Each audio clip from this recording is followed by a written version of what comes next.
is that they are so encouraged and motivated. And I have to talk about logistics. And that is kind of boring. But hopefully this is going to get you to think about early experience in next year. And then if you have some questions, even as Dr. Henderson was saying, try to contact the cooperating teacher that we have outlined for you, that we have listed for you. Please understand that it is possible that something will change during the summer. Sometimes teachers become instructional coaches. That means that they're not in the classroom. Sometimes there has to be we have to make a change because something changes in the school, and we have to provide you with a different classroom, different school. So don't be alarmed if we have a change. Just know that if you contact the teacher and you visit, or if you let the teacher know that you're very excited about teaching in his or her classroom, the only thing that you will have to do if there is a change is follow up with an email that says, I'm sorry that it didn't work out. So just as excited as we are because everybody has a placement, or most everybody has a placement, it's possible that something might change, all right? Just don't be alarmed. All right, I'm going to just mention a few things, and they fall under logistics, they fall under professionalism. Some of the information here has been mentioned in other courses. And if you have some questions or some comments, just go ahead and raise them as we are talking. Some of you have Furman responsibilities during the period of time when we have the early experience, either music or sports or something that requires that you be on campus during the early experience. We hope that we don't have very many of those cases, but if you do, you need what we call an exception schedule. And in order to have an exception schedule, you need to talk with Ms. Moore. An exception schedule means that you will not be able to be at the school on day X and on day Y, and therefore you know when you're going to make up those days.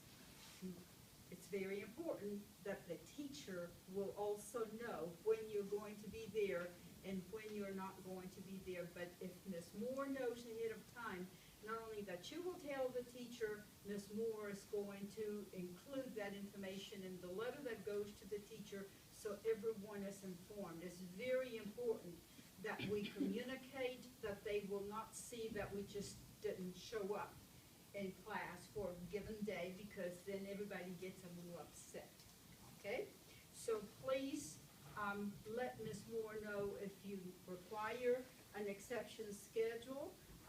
A wedding in Alaska is not something that requires that we give an exception schedule, okay?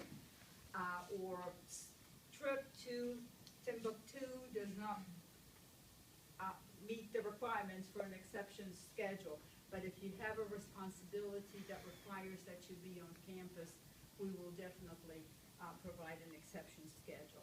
And please plan to be in the school when the teacher arrives, or Sally said before the teacher arrives, and stay at the school during the whole day while the teacher is there, okay? That will be seen as professional on your part. Besides, this is the year when I think that at some point you said we auditioned for a full-time position. No, that's the senior block. The senior block. All right. The next point on your list here is professional attire.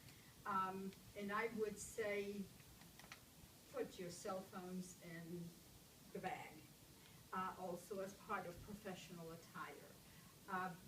Sally and John, I think, were using the cell phone, of course, because they had notes there. But it would be, just picture this. Picture that you need surgery, and you go to see the doctor, and the doctor is wearing a halter top and raggedy jeans and flip-flops, and and the hair is here and there and yonder, and purple and blue, and so forth and so on.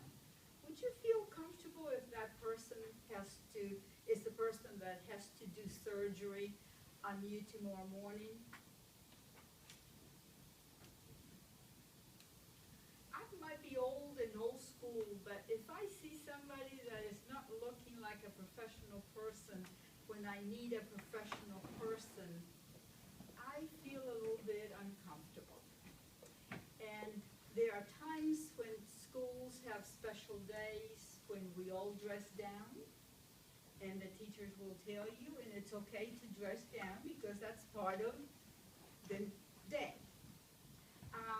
But unless your teacher, your cooperating teacher says, we have a work day, we'll be moving furniture, we are doing this and that, and cleaning something or other, plan on dressing professionally. Professional dress does not mean that you have to go and buy a Gucci suit, okay?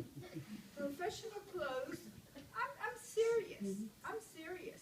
Professional clothes for the guys means that you might have to wear a shirt and a tie.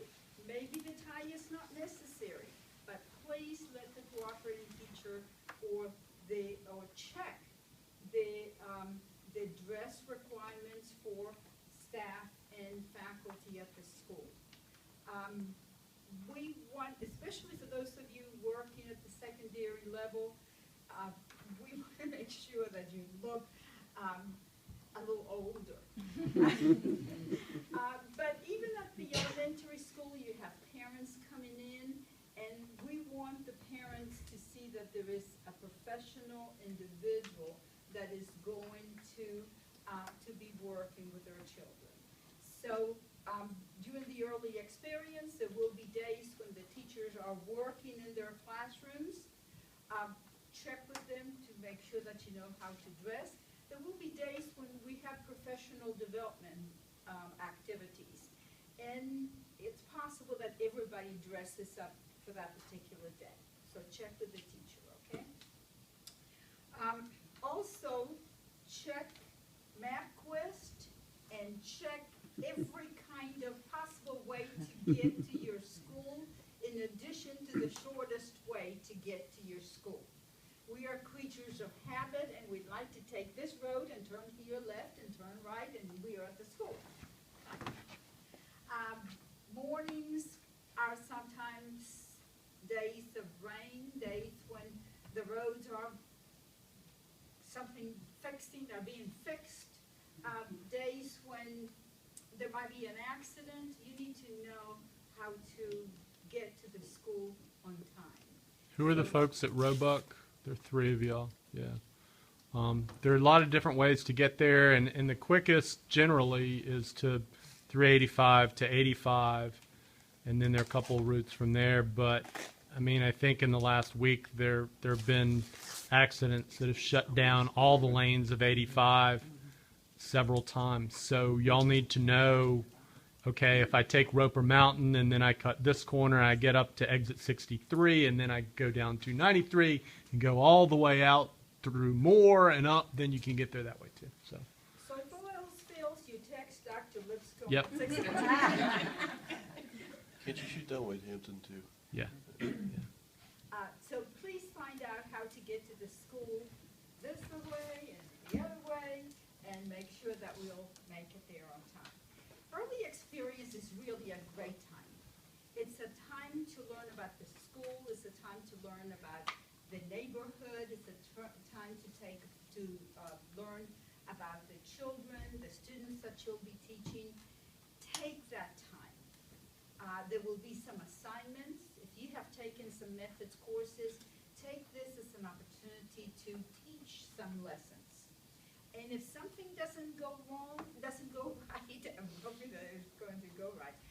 But if something doesn't just happen in the way you thought would happen, check with the cooperating teacher, call us, let us know that something perhaps is not working out so we can help you.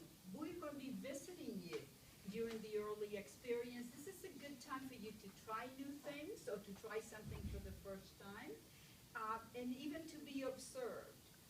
get used to the idea that there is going to be another human being in the classroom observing, because at some point, especially those of you that are going to be applying for jobs during the spring of the senior year, you want to invite people to see you teach. The recommendations written by individuals that have seen you teach have a lot more value than the recommendations from individuals that have not seen you teach, even if you have enrolled in their courses and you have earned an A in the course. Because the one thing that every single application for a teaching position has is a question that goes like this: have you seen the candidate teach? If I have to check no, they won't read the rest of the application, because they could care less that I am the chair of the department. If I have not seen you teach, I am not a good person to write a letter of recommendation. So if you think that Dr. Henderson will write a great letter of recommendation, by all means invite him to. And I tell my students the very same thing. I have students that I have taught in EDU 330, and they ask me to write letters of recommendation. The first thing I do is I say, when are you inviting me to see you teach? Because if I haven't seen you teach, you get the idea, right? Right. Anyway, try good things.